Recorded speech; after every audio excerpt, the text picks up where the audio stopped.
Greetings, friends and fellow rebels, and welcome to the woods.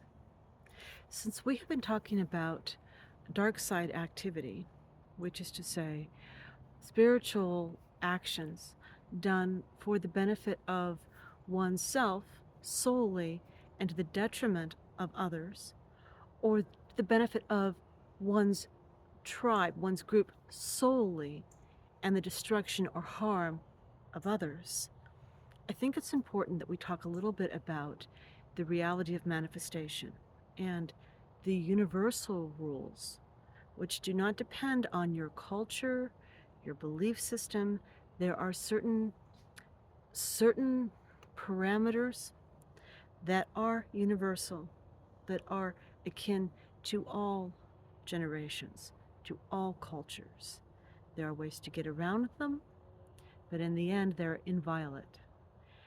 And one of those very important rules to know, we describe it as what comes around goes around. In other words, when we pull an energy through to dish it out to others, it's going to cycle within our own lives, and there will be an outlet. And that's one of the reasons why people who work on the darker side will choose a scapegoat, something that is within their environment, perhaps something that loves them, or someone who loves them, there's a connection to, that they can convince or cajole or force to carry the negative load that they have generated by their actions. Does this mean that they won't experience karma?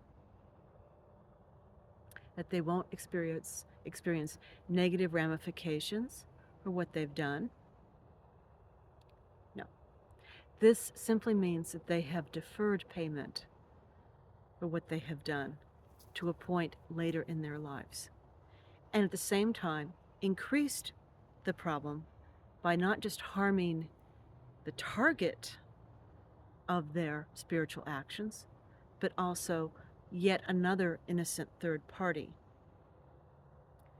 Now, there is a belief among those who practice within that sphere that all they need is consent. If they have your consent by perhaps saying jokingly to you, well, if you do that to me, I'll destroy you.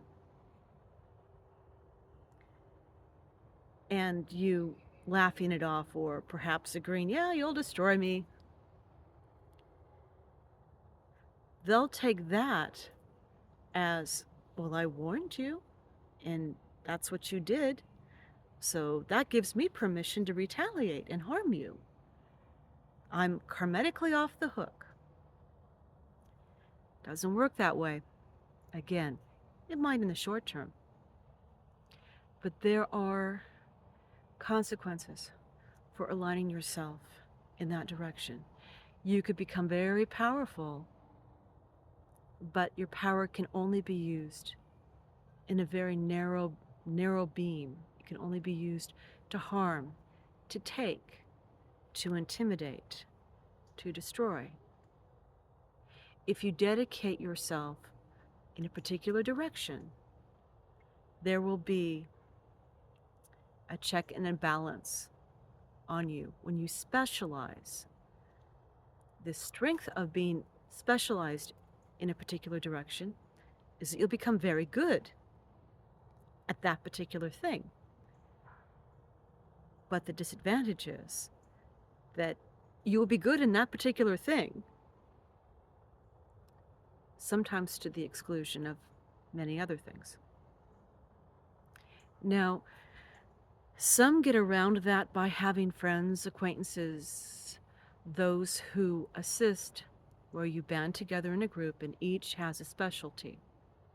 But when you're walking the dark side, where it's all about competition and taking care of yourself, you're running the risk of the person beside you who's supposed to be assisting with whatever their specialty is, deciding that they're going to compete with you and they're going to get rid of you and they're going to disadvantage you and they're not going to help you.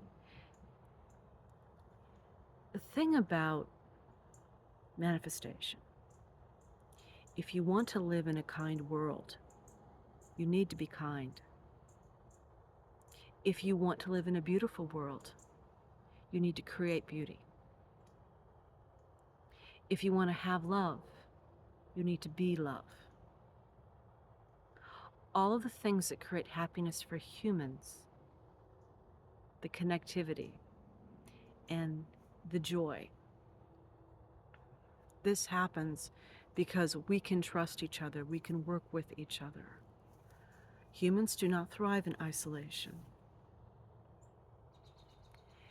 Keep that in mind when you make decisions about where you want to go with your spirituality, because what you do with yourself will define your destiny.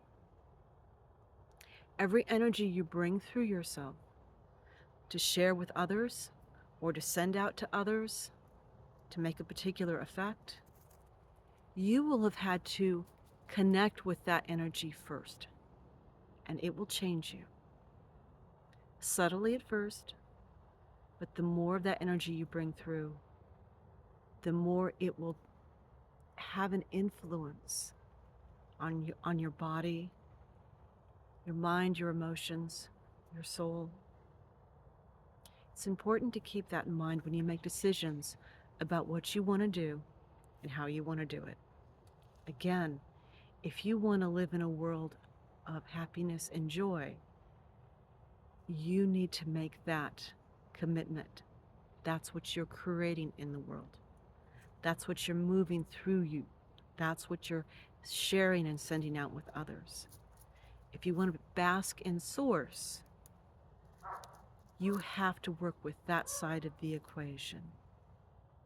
Source will link us in with others. It will bring us together to work with each other. People who are about the dark side limit their access to source because they don't want to work with others. They want to dominate others. And the best way to do that is to narrow down what they get back, the feedback they get, to minimize the karma, which is feedback, to minimize that so they are an island alone unto themselves. Because when you live in that world, having someone close to you, that makes you vulnerable. That's somebody who can take you down. When you live in the dark side world, you want to stand alone. Something to think about, and welcome to the woods.